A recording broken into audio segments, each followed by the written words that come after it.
नमस्कार, आप सभी दर्शकों का लाइव लगातार में स्वागत है। और नगर निकाय चुनाव को लेकर के लगातार अटकलों का बाजार काफ़ी गर्म हो चुका है। आपको बता दें कि जिस तरीके से नगर निकाय चुनाव टल रहा है उसको लेकर के कई सारी बातें जो है वो सामने आ रही है। जहां रोस्टर जारी किया गया तो उसके विरोध में कई सारे संगठन जो हैं इस वक्त विरोध प्रदर्शन कर रहे हैं।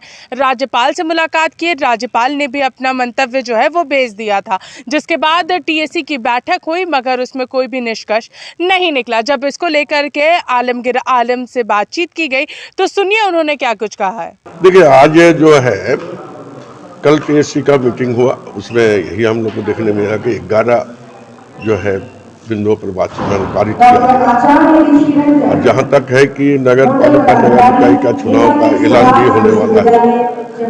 अब हमारे जो टीएससी के जो सदस्य थे वो लोग खुद कह रहे थे कि हम लोग एडवोकेट जनरल से सलाह ले लेंगे। तो निश्चित तौर पर हमारा यहाँ तो फिफ्थ शेड्यूल वाला मामला भी फंसा रहता है हमेशा। तो जब सलाह लेने की बात कर रहे हैं तो पहले सलाह लेकर ही हमको लगता है इस पर टिप्पणी करना उचित। कांग्रेस का क्या स्टैंड है सर? कांग्रेस का कोई स्टैंड नहीं है। टीएससी में कांग्रेस का भी क्या बोलते हैं विधायक थे, दूसरे दलों का भी विधायक थे।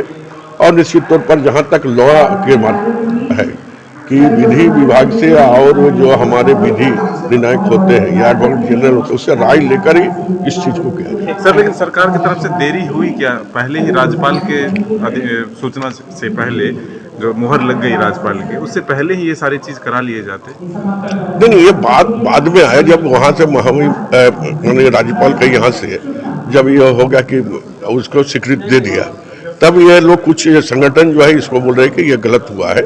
और हमारा काम है कि कभी भी कोई कहता है कि गलत है तो निश्चित तौर पर उसका दूर करने की कोशिश करते हैं। जो शंका उनके मन में है उसको दूर करने की कोशिश कर रही है। तो आपने यहाँ पर ग्रामीण विकास मंत्री आलमगीर आलम को सुना। उन्होंने स्पष्ट रूप से कहा है यहाँ पर कि जो भी बातें यहाँ पर हो रही हैं, जो भी संगठन अभी मांग कर रहे हैं, रोस्टर है, चाहे पीएसए एक्ट है, इन सारी चीज़ों को लेकर के चर्चाई हो रही है। और साथ ही साथ जब उनसे पूछा गया कि आखिर कांग्रेस का क्या स्टैंड है तो उन्होंने स्पष्ट रूप से कहा कि कांग्रेस का कोई स्टैंड नहीं है, क्योंकि टीएससी की बैठक में कांग्रेस के विधायक मौजूद थे और उनसे इन सारी चीज़ों को लेकर के चर्चाएं हो रही थी। और साथ ही साथ इसमें पेशा एक्ट जो है उसको लेकर के चर्चाएं हो रही है कि आखिर वो लागू है तो आखिर रोस्टर कैसे लागू हो सकता है। तमाम चीज़ों को देखा जा रहा है। जो भी राज्यपाल ने मंतव्य अपनी बातों को भेजा है उस पर भी चर्चाएं हो रही है। कोई भी अगर परेशानी होगी तो सारी चीज़ों को ध्यान में रख करके ही नगर निकाय चुनाव कराए जाएंगे। इसी के साथ देखते रहिए लाइव लगातार। रांची से मैं पूजा, नमस्कार।